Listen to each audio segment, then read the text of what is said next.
All right, everyone, we are on week 16. I cannot believe it.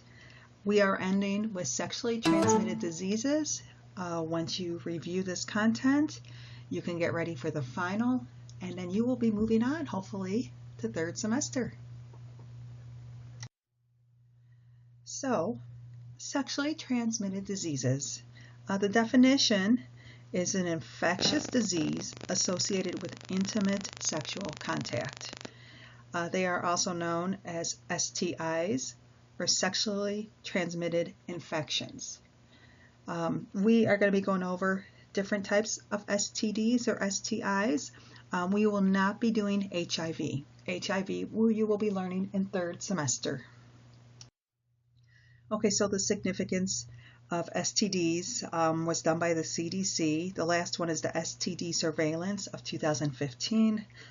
It showed that STDs cause a total of $16 billion per year. There's 20 million new cases per year in the US. And what they had surveyed was gonorrhea, chlamydia, and syphilis. There is no information on HPV or genital herpes in this survey. And also keep in mind that many cases of STDs are unreported or undiagnosed, so there are probably many more out there. There are also resistant strains that may not have entered this survey, and there's also an increased risk for HIV transmission and infection. If left untreated, some STDs can cause sterility and harm the unborn child.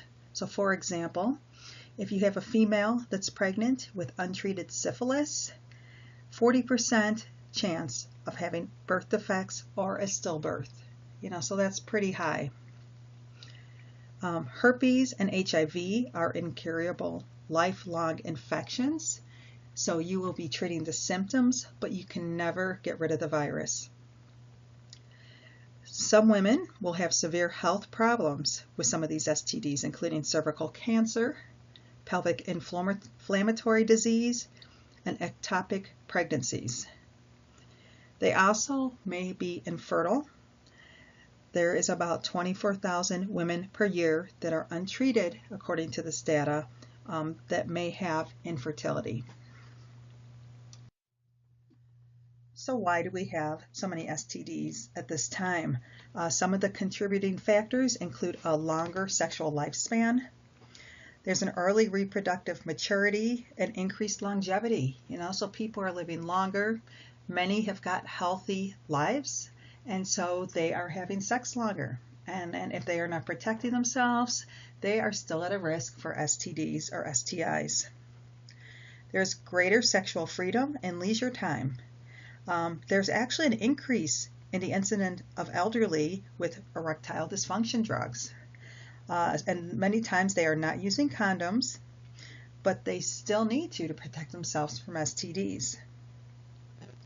Other contributing factors include drug abuse. If somebody is using drugs, they probably are not being responsible to protect themselves while having sex. And then other contributing factors for contraception is using the pill.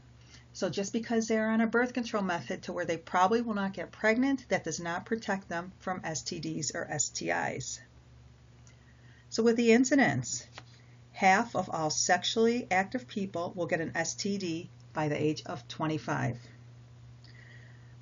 This is a greatest risk to adolescent females 14 to 19 years of age.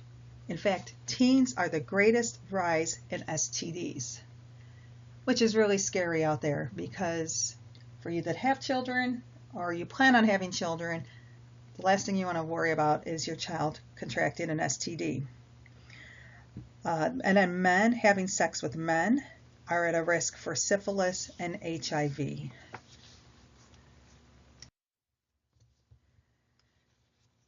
So, prevention of STDs.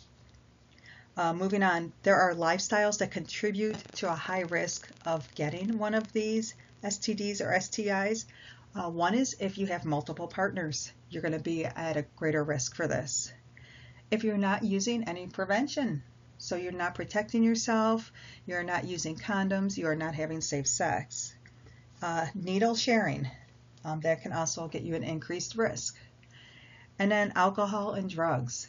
All of these things that are high risk behaviors can make you less inhibited and then make you not have safe sex. So how do we protect ourselves? I think you guys probably all know this, but I'm just going to go through it. Safe sex practice is number one.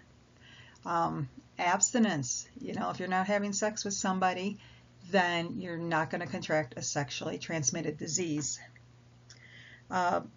which probably is not very realistic for a lot of people. So then mutual monogamy. If you just have one partner and you're being faithful to that partner and that partner's being faithful to you, you have a much better chance of preventing an STD. What about a condom? Okay, just because you have a condom, they have to wear it. Okay, and proper use of the condom is imperative. Okay, so it must be put on correctly and removed correctly. Condoms are made of latex or polyurethane. You got to be careful because there are some condoms made of lambskin, and there is a breakdown of pores so that sperm can get through and you can have a risk for STD. Oil-based lubricants may damage the condom, so you want to use water-based only. So using baby oil, Vaseline, massage oils could break down that condom. And then just in general, 2 condoms are broken per 100 that are manufactured. Okay, so that's, unfortunately that is a chance, and it's unfortunate because somebody may be practicing safe sex, but if their condom breaks, they are at risk for these. Other things to protect yourself is vaginal spermicides. Those are actually ineffective, and they can increase the disruption of the epithelium. So that would get you at a higher risk to contract an STD. Birth control pills, like I mentioned, they don't offer any protection from STDs. They offer protection from getting pregnant, and that's it. Same with an IUD, intrauterine device. That again is to prevent pregnancies, but it will not stop STDs. Females are at a higher risk for STDs because they cannot see the lesions, so they may not get treatment where a male more than likely would see something and hopefully follow up medically. There is also pre-exposure vaccinations. There is the HPV vaccination, which I will talk about later, and also hepatitis B. So if you suspect somebody has a sexually transmitted disease, some of the main symptoms that they may have include a discharge, burning, they may have sores, they may have itching, abdominal pain, lymph node enlargement, and unfortunately, most have no symptoms at all. So it is very easy for somebody that is infected with an STD not have any symptoms and then pass it on to their sexual partner. So different types of transmission include direct sexual contact, and that includes oral, anal, and vaginal sex, and contact with vaginal fluids, semen, and discharge.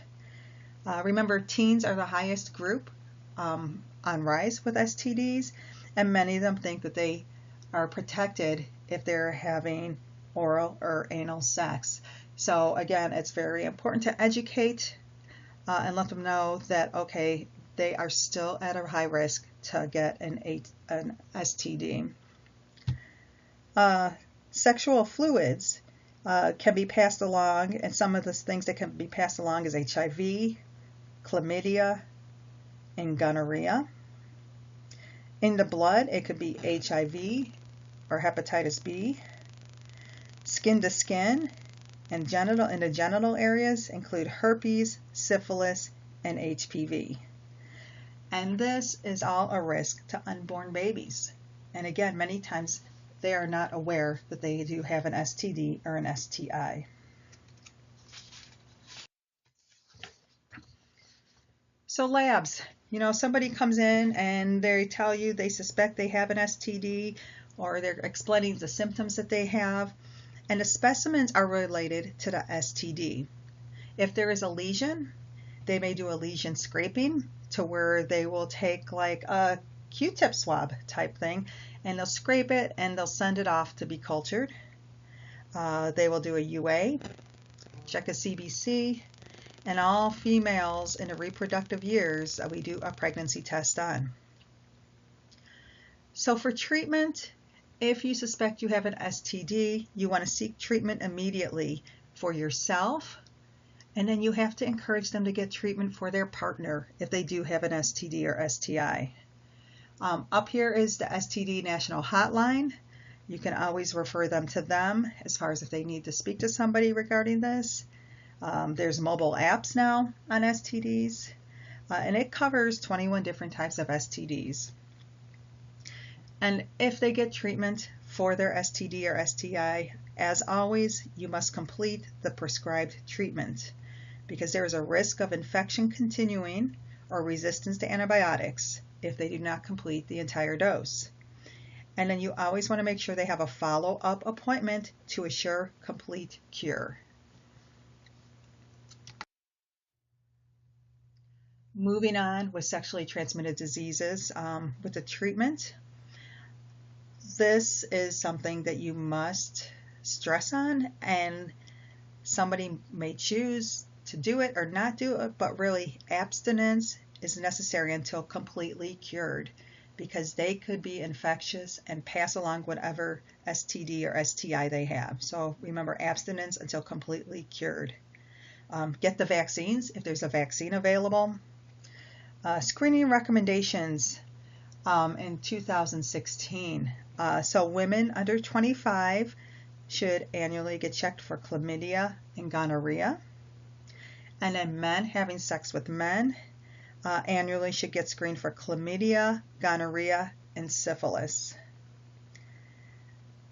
And then it seems that with the statistics, there's about less than half who get screened who should actually be screened. So there is a lot of room for education out here for protection or prevention, protection, and to fix and cure it, or at least treat it if possible. So nursing care. First, we need to identify their lifestyle. Do a risk assessment on it. How is this person living? What are their sexual preferences? Do they use safe sex? All these types of things. So, we need to identify their type of lifestyle. If somebody is tested positive and they have chlamydia, gonorrhea, syphilis, or HIV, those are reportable to the public health department. So as a healthcare provider, it is our responsibility to make sure if anyone has been diagnosed with chlamydia, gonorrhea, syphilis, or HIV, it must be reported to the healthcare department so they can track and trend these things, and then if needed, get some much needed education out there. When managing a sexually transmitted disease with a client, you always want to remain confidential. Okay, this is something that's very personal, and this is not something you talk about in the lobby, with your patient or client. And also, he or she who is infected that you're taking care of, they may have a fear of telling the partner. But if they tell the partner, there's a decreased risk of reinfection, okay? Because again, then they can get treated too. So this is kind of cool. If you're speaking with someone and they do have a sexual partner and they think that, there's obviously a risk that the partner has it also, there's something called expedited partner therapy. And this is the practice of treating both sexual partners by providing meds to the client for the partner. So that way, that client can give their partner meds and he or she does not have to come in and get seen. So that's kind of cool. That's called expedited partner therapy. This is recommended by the CDC. And again, this is if the partner won't come in. Ideally, both partners need to be seen so they can make sure they're getting the correct treatment. But if they won't, we can do this expedited partner therapy. So California does this, and over 30 states do at this time. And then other management that can be issues is dealing with long-term effects of incurable STDs like herpes or HIV. Prevention, reinfection in untreated partners is common, so that's why it is so very important if someone's diagnosed with an STD that you do a good screening process and try to urge the partner to come in or get them those medications they need. In the patient education, you want to be informed, accurate, and give them current information on whatever STD or STI it is. And then they must be rescreened for reinfection in 3 to 12 months. Okay, so that is imperative to teach them that, okay, you're going to take these antibiotics, you will be feeling better, but you have got to come back and get rescreened. Okay, the first STD or STI that I'm going over is gonorrhea. It is also referred to as CLAP. The threat level is urgent. Historically, there have been low levels of gonorrhea, but there are signs that are resistant to the treatment. 30% were resistant to any antibiotics in 2013. So this is a global problem, so we need to have a global treatment plan in place if somebody is diagnosed with gonorrhea. So gonorrhea is the organism Neisseria gonorrhea, and it's up on the screen there. It's a gram-negative Diplococcus bacterium. It targets the cervix and male urethra, and it can spread to other organs. Gonorrhea may cause sterility, and it's transmitted during oral, anal, and vaginal sex. Also, if a female has gonorrhea and she has childbirth, she can transmit it to the baby and give them an eye infection. So that's why they do treat with the antibiotic drops and the babies. And you guys probably have seen this when you did your rotation in the newborn nursery. Gonorrhea is frequently co-infected with chlamydia. So you get a double whammy. You may have gonorrhea, but guess what? You may have chlamydia also. So clinical manifestations. For women, there are no symptoms until serious complications occur. So again, that's pretty bad because you can be treating this earlier and avoid many problems, but you don't even realize you're infectious. But the symptoms that do occur, then they will have pelvic inflammatory disease, or PID, and this is an infection in the lower abdomen. Bacteria moves into the fallopian tubes, ovaries, and the surrounding areas. You can develop scars that block the fallopian tubes permanently and cause infertility. Or if you're pregnant, it can cause an ectopic pregnancy. You're at a higher risk if you have pelvic inflammatory disease. So what are you looking for? Clinical manifestations: foul-smelling vaginal discharge, dysuria, lower abdominal pain.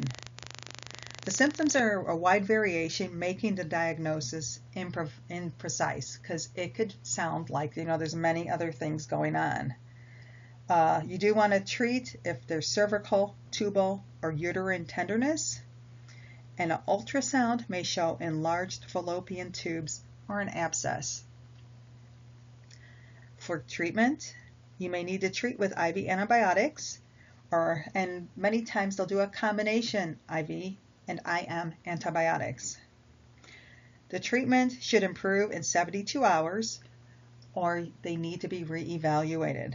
Okay, so it's important that you teach your client that when you treat them with those IV and IM antibiotics, if they are not better within 72 hours, they need to come back immediately.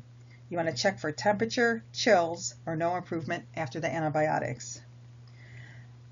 And unfortunately, the antibiotics will stop the infection, but it does not repair the damage. So the damage to the fallopian tubes, the ovaries, if it was an extensive pelvic inflammatory disease, it could be very detrimental, with that, because it will not repair any damage. For men, usually there's no symptoms. When they do, they may have a urethral discharge, which will be like a milky discharge. They may have dysuria and itching. They also may have acute prostatitis or epididymis.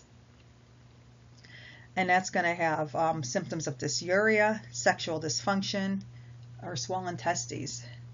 And they could become sterile if gonorrhea is not treated also. So treatment for men is a dual-dose antibiotic. So it's ceftriaxone and azithromycin or doxycycline are the drugs of choice. And gonorrhea can be cured with proper treatment. Okay, so again, it's identifying this, getting the treatment on board, and then finishing the entire dose, so that they can get a cure from this. Moving on to syphilis. This has been decreased in the first time in 10 years, except in black men and men having sex with men. So, quick pathophysiology. Syphilis is a spiral shed, which is Treponema pallidum, which is up on the slide here. It becomes a systemic disease quickly. It spreads through the blood and lymphatics, and it can invade any organ or tissue. And syphilis is transmitted during oral, anal, and vaginal sex. It can be treated pregnancy to baby or sore to sore. If syphilis is transmitted to the baby, the effect on the baby will include low weight. Baby could be premature or stillborn. And then after delivery, if the baby is untreated for the syphilis, the baby could develop cataracts, deafness, seizures, or bone abnormalities.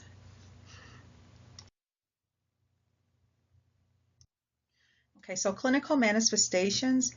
There are 3 clinical stages of syphilis, and they can go anywhere from 5 to 20 years. So the primary stage, the symptoms will show in an average of 21 days. They can go anywhere from 10 to 90, but 21 days is the average. And bacteria reproduces into epithelium, and it produces a chancre. And this is the first sign. It's a painless, moist ulcer. The exudate is highly infectious. And again, it's not painful, but it's a weepy lesion, so make sure you wear gloves if you see somebody with one of these. And this chancre, which is actually up on the slide here, there's a picture on that top right, and the chancre is spelled C-H-A-N-C-R-E, which is up there.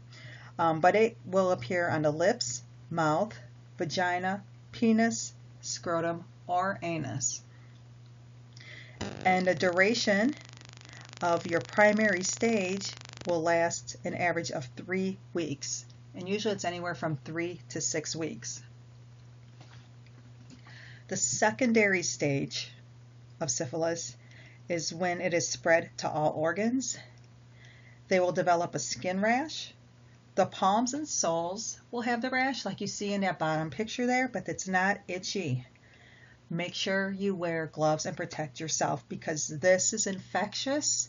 And that rash has a skin-to-skin transfer. So the last thing you need to do is be contracting syphilis. They also have in a secondary phase of systemic symptoms like malaise. So very tired. Also regional adenopathy, which is an enlargement of the lymph nodes. And the duration of the secondary stage is usually 1 to 2 years. Okay, this is a long process if left untreated. Okay, moving on with clinical manifestations. There is a latent period, but it is not a stage. Syphilis is present, but there's no symptoms, and it's infectious only to a fetus. Then we get to the tertiary phase. 15% of untreated clients will progress to this stage. There's a destruction of the skin, bone, and soft tissue. There is something called gamma, and it's due to the hypersensitivity reaction to bacteria. So if you look at this picture of this gentleman on here with his nose, you can see the destruction of that skin on his nose.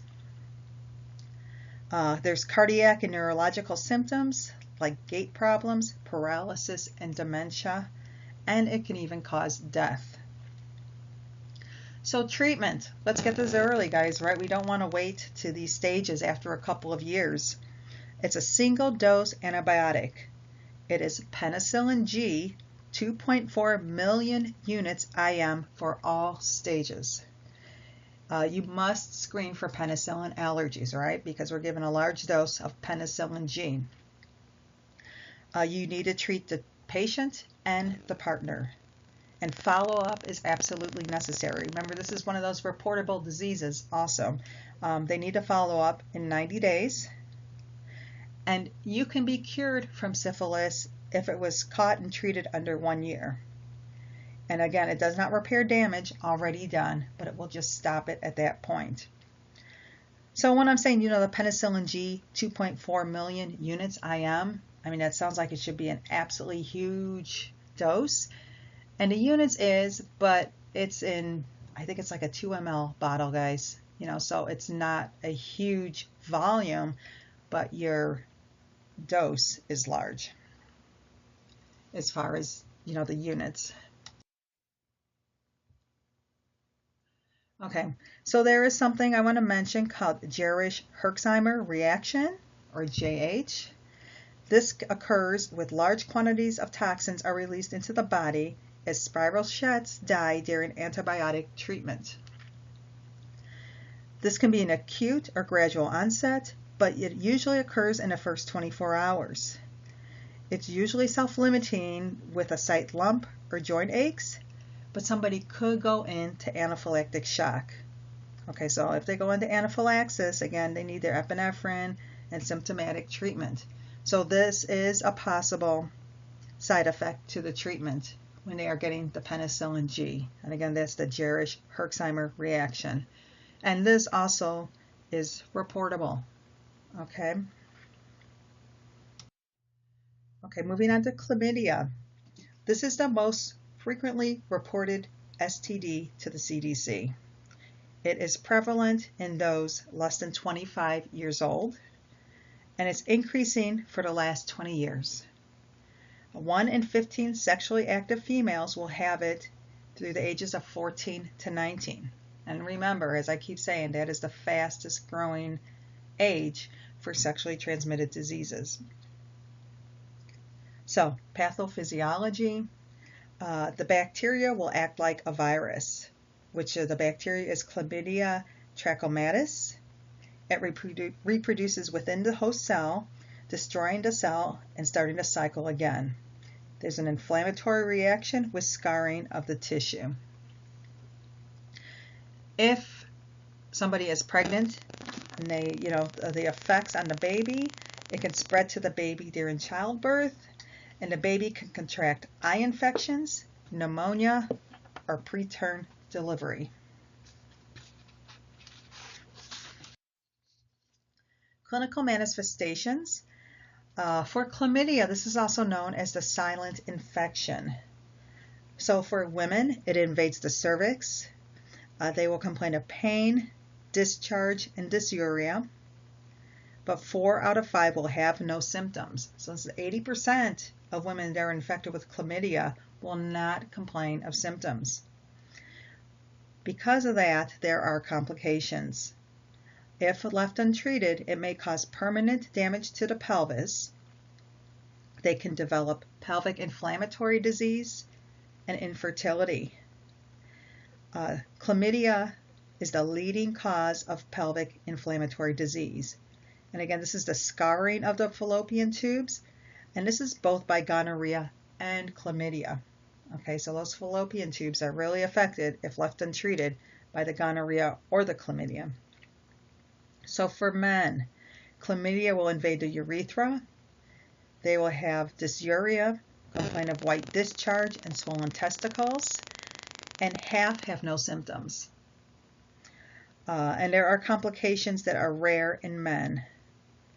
It can also infect the rectum if they are having anal sex, and they can develop proctitis. So treatment for chlamydia, it's a single dose antibiotic. It is either azithromycin 1 gram PO, or what they're going for, I think they're using more often now, is doxycycline BID for 1 week. If you are diagnosed with chlamydia and you start treatment, you must abstain from sex for 7 days. Okay, there is repeat infections are common, so you need to retest in 3 months. And again, it's very important that you tell your partner, that you have this infection, because if infected, you can have a reoccurrence. So if you get treatment but your partner doesn't, and then you have sexual intercourse again, you can get reinfected. Okay, so it's really important that you share this information. All right, that's it with chlamydia. Moving on, herpes. This is also known as genital herpes. The incidence occurs in about 16% of ages 14 to 49. 1 out of 6 have herpes simplex virus 2, and it is more common in women than men. So quick pathophysiology, the herpes simplex virus type 1 or type 2, the virus invades the dermis and reproduces, leading to cell destruction and vesicle formation. It spreads to sensory nerves and remains dormant until reactivated. Herpes sores come and go, but the virus is always in the body. And then the blisters do shed the virus. It does reoccur. And then how do you transmit this? It's transmitted by men to women, more likely. Direct contact with infected skin or sores. It can be passed without sores, though, so that's why it's important that you still use protected sex. And you can also pass it by oral genital sex. And there on this picture or on this slide is a couple of examples of what the herpes virus may look like. The effects on the baby. If you have a mom that's pregnant, the baby you could miscarriage. It could be premature. It could have neonatal herpes. So you want to treat the mother with antivirals 36 weeks to delivery. And if the mom has got herpes outbreak, she must have a C-section, because you do not want that baby going through that birthing canal if she has an outbreak. So here is just a picture of where the herpes lesions are found. And again, it's many times on the penis or the vagina, the vulva, or the cervix, and around the anus. And again, if you have oral anal sex, it could be around the mouth also. So, clinical manifestations usually occur within 2 weeks. Most do not have any sores, and if they do, they're mild and they go untreated, because if they haven't had it before, they're not sure what it is. They may have flu symptoms. They may feel tingling, itching before the sore appears, and they are painful red papules. Painful blisters will last days to weeks, and these will usually heal 2 to 4 weeks. So these are the ones that do have those papules that I did show those slides on. Blisters break, and when they break, they create painful ulcers. The broken skin places the person at high risk for other STDs or HIV. Less severe symptoms will happen usually with each episode, but they will have outbreaks 4 to 5 times a year. There is chronic asymptomatic STD. 1 in 4 will have without symptoms or very mild symptoms. So for treatment, it cannot be cured, but it can be controlled. Medications consist of antivirals that speed healing and prevent outbreaks. So what the treatment of choice is acyclovir. Okay, that is your antiviral. It's 400 milligrams TID for 7 to 10 days for the first outbreak. So they were taken every 8 hours. Then, once they have an outbreak, they would take acyclovir 400 milligrams BID. Daily antivirals suppress symptoms and decrease the transmission to the partner. So if somebody has a herpes outbreak, the nursing focus is to promote comfort. They may be in psychological distress with this, So be sensitive to your client's feelings. They may be angry, lonely, isolated. Their sexual partner may have not told them any of this, and now they have got this virus for life. So really be sensitive to how that client feels. Okay, moving on with herpes. What do you teach your client? You teach them to avoid sex during prodromal symptoms. So your incubation period is the first stage. The prodromal is the second stage where symptoms may be vague. But there are warning signals. If they feel burning, itching at sites where the lesions occur, this would mean that they are infectious.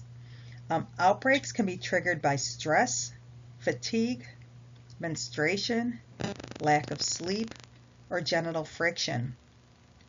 So it's really important to promote comfort measures, and tell them about this and help them if they are hospitalized for this or for something else and they have this. You can apply warm towels or ice packs to the lesions. You can either warm or cold, whatever is comfortable for the patient. Sitz baths, TID, because that will help with comfort. Over-the-counter anesthetic sprays and ointments can help, and tell them to urinate often, so they can kind of get that off of their skin and just try to keep themselves clean, So it's important that, they do have these comfort measures because this can be very distressing and painful to a client. All right, guys, we're on the last sexually transmitted infection or disease, which is HPV. It's the human papillomavirus. This is your most common STD. 69% of sexually active people have had HPV. 90% of the immune system clears it within 2 years, so most people don't even realize they had this virus.